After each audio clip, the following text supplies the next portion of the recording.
Lepo pozdravljeni, v središče je prišla poslanka in podpredsednica Nove Slovenije Vida Čadonič Špelič. Pozdravljena in dobrodošla, ker so sodelavki, te bom tikala. Poslušalcem se opravičujem zaradi manjšega prehlada, ampak mislim, da se boš več ti govorila, ne? Se bom potrudila. Začniva pri tožilki Gončin in ostalim, ki preganjajo Kavaški klan. Odpovedali so jim varovanje.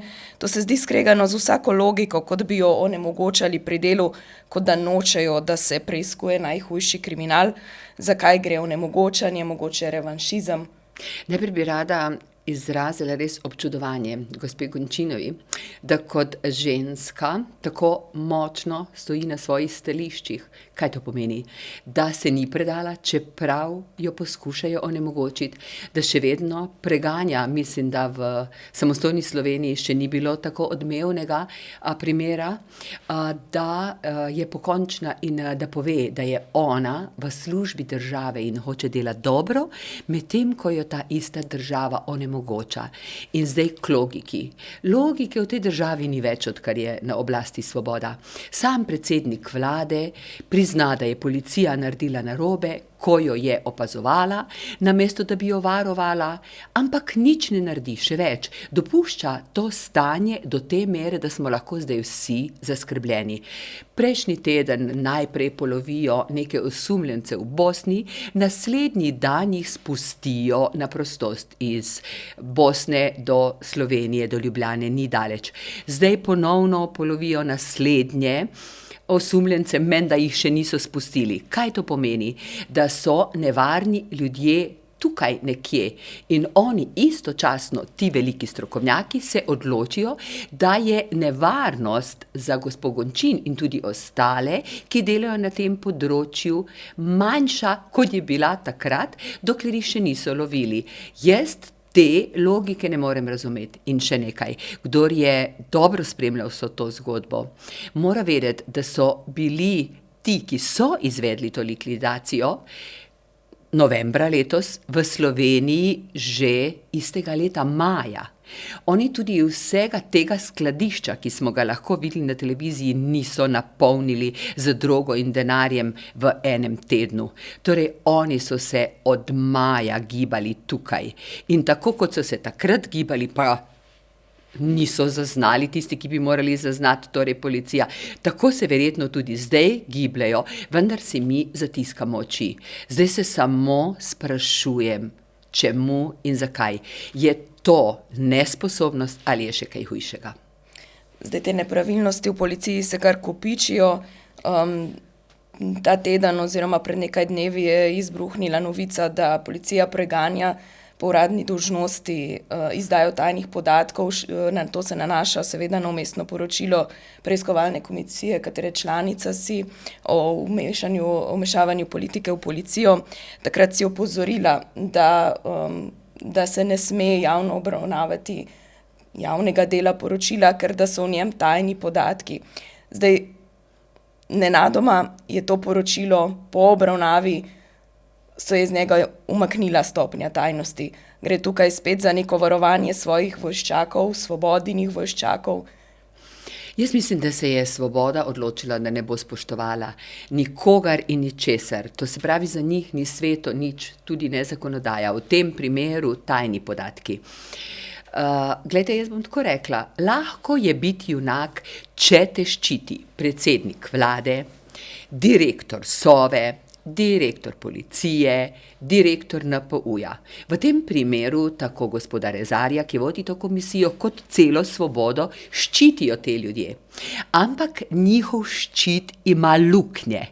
In ravno s tem, kar si omenila, da so umaknili tajnost iz dokumenta, za katerega je Rezar osebno jamčil, da ni tajen, pomeni, da je bil tajen in da je nekdo lagal. Zdaj, zakaj se je odločil lagati, bo treba vprašati njega. Moja teorija pravi to, kot sem že rekla, da se ni treba ničesar bati, ker te vsi, ki imajo v tem trenutku moč, ščitijo. In da je dovoljeno za zaščito interesov predsednika vlade Roberta Goloba in njegove stranke je dovoljeno vse. Ne samo laganje, ampak tudi kršenje predpisov. Ampak pejmo zdaj k podatkom in k Sovi. V tem javnem poročilu ni samo ta eden tajni podatek, o katerim so se mediji razpisali. Tisto, kar bolj boli in je tudi tajno, je to, da si je Rezar, prej pa Joško Kadivnik, dovolil, da so dali organogram delovanja Sove v javno poročilo.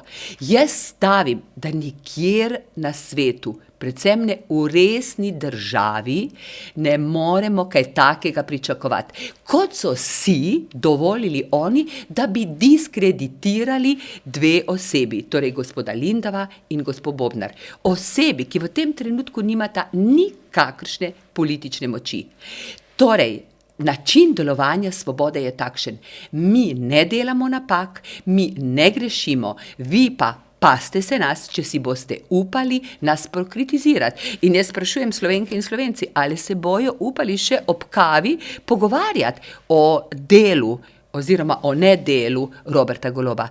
Kajti vse te službe, o katerih govorim, imajo po strukturi svoje izpostave v vsakem mestu. To se pravi, delujejo v vsaki vasi. A smo še varni? Smo še varni zdaj, ko je Svoboda? Mogoče se dobro navezuje naslednje vprašanje na to, kar si rekla, ne. Zdaj kolesarjat se spet napoveduje aktivacijo, ne. Na eni strani misliš, da gre to za neko globinsko akcijo ali to nekaj površinskega, na drugi strani pa bi lahko rekli, da ko se ti uprejo tvoji, verjetno gre res nekaj narobe. Jasno je, da to, kar so v tem trenutku povedali, imajo prav. Vlada oziroma stranke, ki so šle na volitve in so kasneje tudi zmagale, so nekaj obljubile civilni družbi. Ne samo obljubile, celo podpisale so in včeraj smo videli, kako je že Golob plesal okrog teh predstavnikov civilne družbe, ki so, roko na srce, ga tudi izvolili. Z njihovo pomočjo je prišel na teh 40 poslancev. Sicer se zdaj počasi Svoboda krha in razpada pri živem telesu in jaz pravim, da bo kmalu rabila veterinarsko pomoč, ampak, če gremo nazaj kolesarjem, v resnici v tem trenutku govorijo prav. Niso izpolnili obljub. Ne obljub, ki so jih njim dali, ne obljub, ki so jih dali na splošno Slovenkam in Slovencev. Ali pa mislijo resno in ali bojo vztrajali, tako kot so vztrajali takrat, to bomo pa še videli. Jaz jih pozivam, naj bojo dosledni in naj vztrajajo, kajti mi vendarle ne smemo pozabiti, da takratnih razmer, ko je bil COVID, ni možno primerjati sedanjimi. Tista vlada je delala v izrednih razmerah in borila se je za življenja ljudi. Preprečevala je širjenje bolezni. Kaj pa dela ta vlada? Ta pa otežuje življenja ljudi. Oni imajo izredne seje, nujne seje. A imamo kakšno izredno stanje? Razen eno izredno stanje je, da vlada ne dela za dobro ljudi, ampak za svoje dobro. In dobro bi bilo, da jim nekdo dejansko nastavi ogledalo. Zdaj je še čas. No, to Nova Slovenija vztrajno počne. Ti pa rada bi, da se še te teme dotakneva, in sicer Uprave za varno hrano. V zadnjem času opozarjaš na številne nedoslednosti in postavljaš pod vprašaj varnost hrane, ki jo jemo, ravno zaradi tega, ker ocenjuješ, da se Uprava za varno hrano neustrezno odziva na razne nedoslednosti in pozivaš, naj opravljajo svoje delo oziroma naj opravljajo to, zaradi česar so tam. Točno tako. Slučajno to področje dobro poznam, ampak še nekaj moram o ogledalu.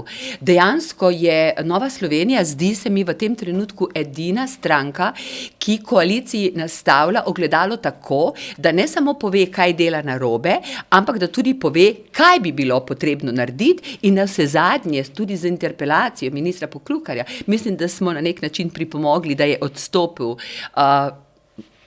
da je odstopil takratni generalni direktor policije, ki je bil protipravno tam imenovan, da se je ustavil razpis za helikopterje in še kaj bi lahko naštevali in zdaj k ogledalu in hrani. Glejte, vsak dan smo Slovenci prepuščeni na milost in nemilost dobremu delu uprave za varno hrano. Zakaj? Zato, ker vsak dan hrano zauživamo in to, kar zaužijemo, ima velik vpliv na naše počutje in na naše zdravje. In uprava, namesto da bi nas obveščala, kje je kaj narobe, kdo je kršil kakšne predpise, kot je bil primer medu, v katerem so našli nedovoljena zdravila. Oni to skrivajo in zdaj je pravzaprav res svet obrnjen na glavo. Če ne bi bilo novinarjev, če ne bi bilo medijev, mi sploh ne bi vedeli, da se je ta med pojavil na tržišču, da so med, v katerem so bila najdena zdravila, ki jih tam ne bi smelo biti, pojedli otroci. Navsezadnje tudi mi v Državnem zboru, pa nismo najbolj pomembni. Zame so pomembni otroci pa bolniki. In to smo mi kot potrošniki izvedli preko medijev, ki so to informacijo nekje izvrtali. Namesto, da bi odgovorni na upravi stopili pred kamere in povedali, to smo našli, tam smo našli, je škodljivo, ni škodljivo in tako bomo ukrepali. In zdaj k ukrepom. Dejansko oni vejo za ta med od avgusta lani. Oni so pa pred 14 dnevi šele prepovedali prodajo tega medu. Vmes ga je čebelar veselo tržil. Najprej kot ekološki, zato je lahko postavil visoko ceno, potem je snel certifikat, ekološki pa ga je spet tržil. V resnici je ta med, za katerega pravi odgovorna oseba uprave, torej direktorica Vida Znoj, da ni zdravju škodljiv. Pazite, ga je on uničil, tako pravijo v Kotu, istočasno pa ga je prodajal. Kako češ prodajati uničen med?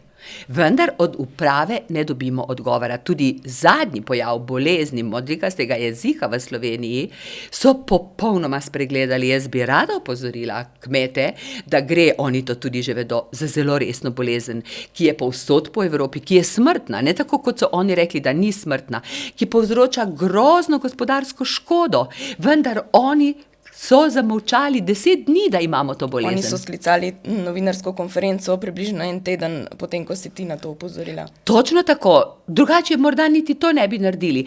Cela Evropa se trese zaradi te bolezni. Mi še zdaj ne vemo, koliko živali je bolano, odkot so prišle te živali, odkot je prišla bolezen. Imamo cepivo za to bolezen, ki ga kmetje čakajo. Mi ne vemo nič, plačujemo jih in tam je 400 ljudi.